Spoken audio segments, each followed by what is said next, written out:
Hola gente, ¿cómo están? Bienvenidos una vez más al canal. Yo soy Eugenia y hoy les traigo el wrap-up de los libros que leí en el mes de agosto. Sorprendentemente, en el mes de agosto pude leer 7 libros, lo cual no es algo normal en mí, no sé qué me pasó, pero bueno, ya verán que varios de los libros son cortitos o son de lectura bastante rápida. El primer libro que leí fue Pines de Blake Crouch. Estos son una trilogía de 3 libros que leí en el Kindle y que es la trilogía de Wayward Pines. El primer libro, como ya les dije, es Pines, después viene Wayward y después viene The Last Town, que se traduciría como La Última Ciudad. La verdad que no tengo ni idea si estos libros están traducidos al español, pero si encuentro la información se las voy a dejar en la cajita de información de abajo. En realidad yo conocí esta historia por la serie que sacó la cadena Fox alrededor del año 2015. Había visto las propagandas y tenía muchas ganas de verla. Pero bueno, después por una cosa o por otra no pude. Pero siempre me quedó el recuerdo de esta serie Wayward Pines. Y hace poquito vi que estaban en el Kindle los 3 libros, así que bueno, no dudé en bajármelos. La historia comienza cuando Ethan Burke se despierta al lado de un río, todo lastimado y muy dolorido. Ni siquiera se acuerda de dónde está o cuál es su nombre o qué está haciendo en ese lugar. Así que empieza a caminar alrededor de la ciudad. Y cuando pregunta a ciertas personas le dicen que él está en Wayward Pines. En un momento él está en un café y se desmaya. Él se va a despertar en el hospital y ahí va a ser cuando va a empezar a recordar que él tuvo un accidente automovilístico cuando estaba entrando a Wayward Pines. Y también se acuerda de que su nombre es Ethan Burke y que él es un agente del servicio secreto. Ethan Burke se estaba dirigiendo a esta pequeña ciudad para investigar la desaparición de 2 de sus colegas que también eran agentes especiales. Bueno, una vez que Ethan se despierta, empieza a tratar de hacer lo normal que cualquier persona supongo que querría hacer después de un accidente, que es primero contactar a su familia y también recuperar sus posesiones como su billetera o su teléfono celular. Pero las cosas no van a ser tan fáciles en Wayward Pines. Cada vez que trata de comunicarse con el mundo exterior, algo pasa, la persona no está en ese momento en el lugar, o lo atiende una recepcionista en su trabajo y le dice que su jefe no está en ese momento. Algo pasa y él no puede comunicarse ni con su esposa, ni con su hijo, ni con sus colegas de trabajo. Al mismo tiempo, se va a empezar a dar cuenta de que algo raro hay en esa ciudad. Todo es muy perfecto, todas las casas son muy preciosas con cercas blancas y la gente parece como que está muy feliz ahí, pero se va a dar cuenta de que la ciudad la verdad que tiene un secreto bastante oscuro. También se va a contactar con el sheriff, que es el que supuestamente lo va a estar ayudando a recuperarse y contactarse con su familia y todo eso, pero la verdad que más que una ayuda, va a seguir todos sus pasos por la ciudad y va a investigar todo lo que Ethan está haciendo y no lo va a dejar solo en ningún momento. Así que Ethan va a tratar de saber qué es este secreto que la ciudad guarda y por qué no se puede comunicar con nadie. Y en un momento también él se va a dar cuenta de que no hay salida de esa ciudad. Bueno, les quiero contar cómo es que él trata de escapar de la ciudad, pero en todo momento que él trata de escapar, algo pasa y realmente no hay salida de esa ciudad. En el primer libro vamos a ver cómo Ethan trata de averiguar qué es lo que pasa en esta ciudad y ya al final del libro vamos a conocer la verdad. Obviamente de los otros 2 libros no les puedo contar nada sin spoilearles, así que les recomiendo que si les interesa leer esta historia vayan a ella sin saber casi nada. O sea, solo esto que les dije y ya está, no busquen demasiado en internet o vean reseñas porque por ahí se pueden spoilear algo. Cualquier mínimo detalle que les digan puede llegar a ser un spoiler. Bueno, respecto a mi opinión de este libro, debo decir que son libros que tienen poquitas páginas, alrededor de 300. Y además de la poca cantidad de páginas, la verdad es que se leen rapidísimo. Tienen un ritmo muy acelerado que no baja en ningún momento, así que yo creo que me leí los 3 libros en 7 u 8 días o algo así, lo cual es bastante rápido para mí. La verdad es que esta historia se sostiene solo por la trama. La trama es lo que te mantiene todo el tiempo en vilo, vos querés saber qué pasa y estás súper enganchado y eso es lo que te mantiene leyendo. Respecto a profundidad de personajes, la verdad que no tiene mucha para nada. Muchos de los personajes son bastante planos. Incluso Ethan, que es el que sí conocemos un poco más de su historia, de dónde viene, qué es lo que pasó en su pasado. Todavía es como que no se vuelve mucho de carne y hueso la historia. Era como bastante cliché en ciertos momentos. Es como el hombre súper macho que cuida de su familia y que él como que puede hacerlo todo y él como es el líder y qué sé yo. Y era bastante, en ningún momento muestra signos de demasiada debilidad. Más que nada para la situación en la que está. O todo esto puede perdonarse si ustedes van leyéndolo solo interesados en la historia. Otra de las cosas que no me gustó demasiado fue la falta de diversidad de personas de otras razas o de color. Y el tema es que En esta historia va a importar bastante el tema de la diversidad, pero bueno, no les quiero spoilear nada, pero es bastante importante. Otra de las cosas que me gustaron fue el ambiente tan tétrico y como claustrofóbico que genera esta ciudad. Realmente en el libro se transmite muy bien esa sensación de que hay algo raro y que nadie te quiere ayudar y que nadie te está diciendo qué pasa y que querés salir y no podés. Esta sensación tan desesperante se transmite muy bien y también se transmiten bien los sentimientos del protagonista y cómo él se va enfrentando a estas situaciones. Y otra de las contras que le pondría es la forma en que está escrito. La verdad que la pluma es bastante mediocre, pero bueno, cumple su función de contar la historia y mantenerte en vilo. Lo que no me gustó tampoco fue un poco, especialmente el primer libro, era bastante misógino en el sentido de que él enseguida conocía a cualquier mujer y ya tenía que evaluar si era joven o si era vieja o si estaba buena o no estaba buena, lo cual la verdad no me gustó mucho. Le di 3 estrellas a cada libro y así que creo que sería una trilogía a la que puedo decir que le daría 3 estrellas a la trilogía en sí.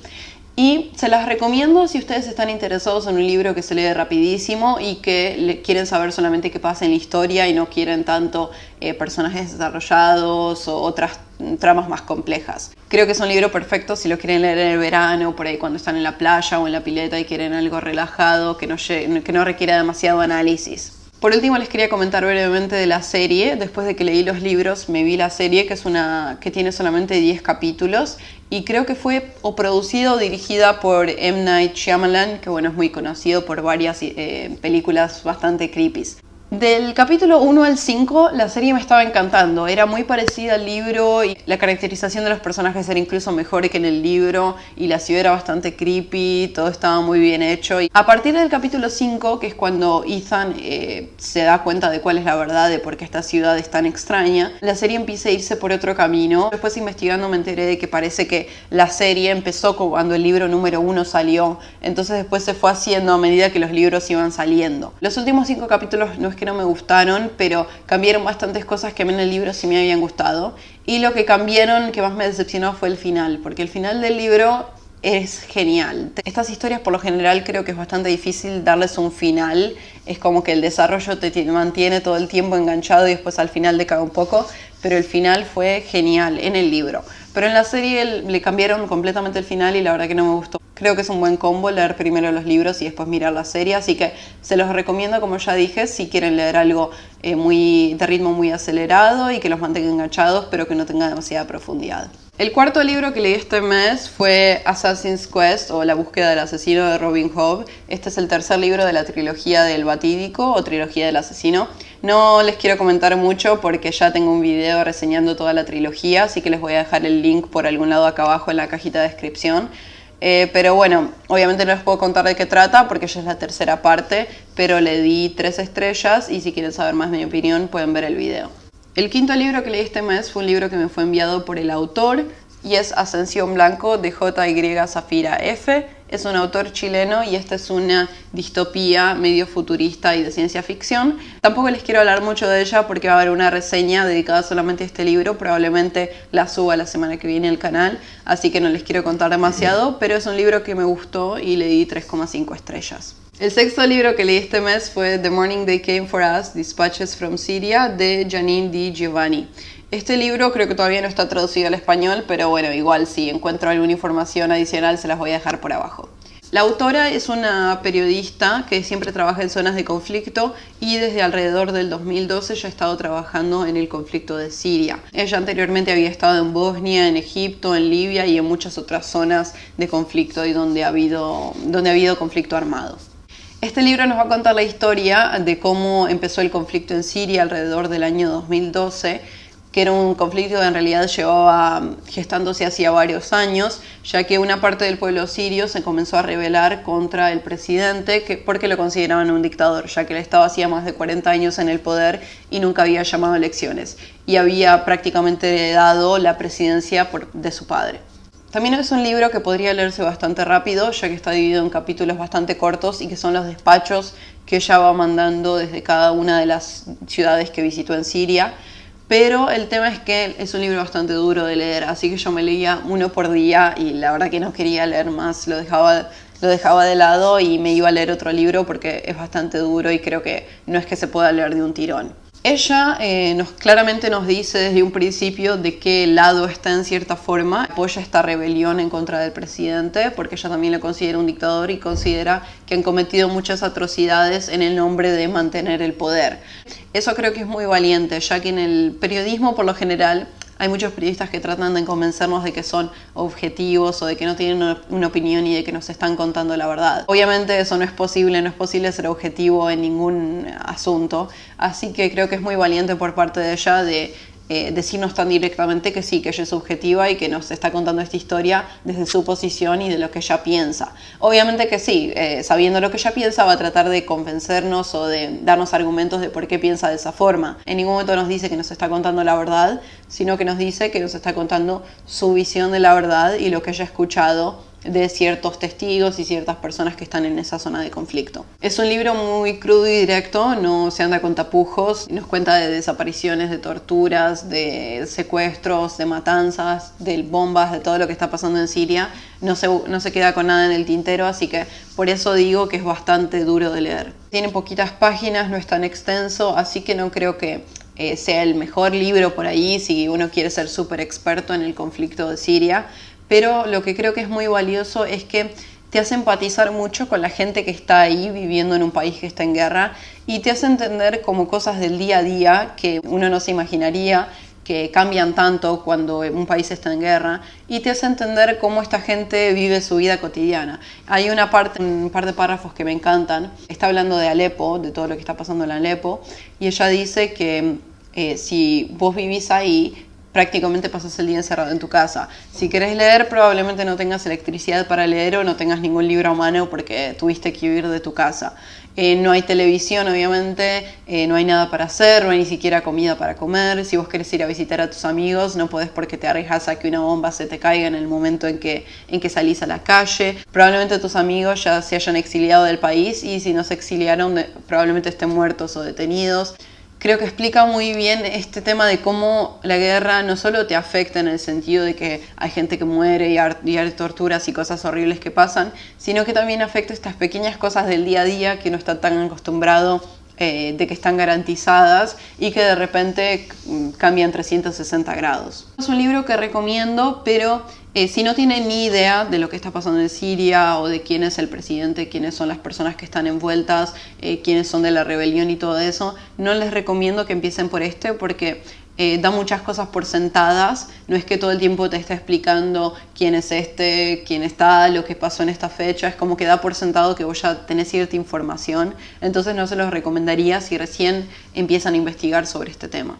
Por último, hay algo que creo que es muy útil, que es que al final del libro tiene una cronología que te explica, obviamente es muy resumida, pero una historia de Siria casi desde los primeros asentamientos sirios alrededor del tercer milenio antes de Cristo hasta cuando llega a la parte del conflicto ya se vuelve más detallado y va mes por mes lo que ha ido pasando en el país. Entonces, bueno, creo que esto se vuelve muy útil si ustedes se quieren situar un poco en el tema temporal. Por último, el séptimo libro que leí este mes fue Life of Pi o Vida de Pi, escrito por Yann Martel. Bueno, este libro ganó el Man Booker Prize, creo que en el 2002, si no me equivoco, pero la verdad es que por lo que yo he podido ver en Goodreads tiene críticas bastante mezcladas. Hay gente que le da 1 estrella y hay gente que le da 5 estrellas. A mí me encantó. Trata de un niño que vive en la India. Él nació en Pondicherry, que es una pequeña ciudad de la colonia francesa que vive en India, que la verdad que era muy reducida. La primera parte nos va a contar la vida de Pi, de cómo empieza cuando él es un niño, de cuando va al colegio y también de cuando su padre compra un zoológico y él se empieza a interesar por la vida animal y siempre va al zoológico y se relaciona tanto con los animales. Más adelante, cuando él es un adolescente, cuando tiene alrededor de 14 años, él empieza a interesarse mucho por la religión. Y se vuelve en realidad un poco multirreligioso porque él se acerca tanto a la religión musulmana como a la católica y a la india. Él es practicante de las 3 religiones, lo cual causa mucha confusión para su familia y para sus maestros religiosos. El tema es que él dice que él quiere amar a Dios, entonces quiere conocer todas las historias que hay por conocer acerca de Dios. Y él creo que da muy buenos argumentos de cómo estas religiones están en realidad interconectadas y todas casi que prácticamente hablan de lo mismo. La segunda parte nos va a contar la historia de cuando la familia de Pi decide mudarse a Canadá, así que su madre, su padre, su hermano y él van a ir en un barco para trasladarse hacia allá, junto con todos los animales del zoológico que van a ser vendidos a otros zoológicos de Norteamérica. Cuando ellos se están mudando en este barco, va a haber un accidente y el barco va a naufragar. Una vez que naufraga, Pi se va a encontrar con que es el único sobreviviente en una barca en el que está junto con varios animales y un tigre de Bengala. El resto de la historia va a ser cuando Pi nos va a ir contando cómo hizo para sobrevivir. Él sobrevivió más de 200 días en el océano y nos va a contar todo lo que tuvo que hacer para lograrlo. Desde el principio del libro ya sabemos que Pi va a sobrevivir porque en realidad es él mismo el que le está contando la historia a un periodista.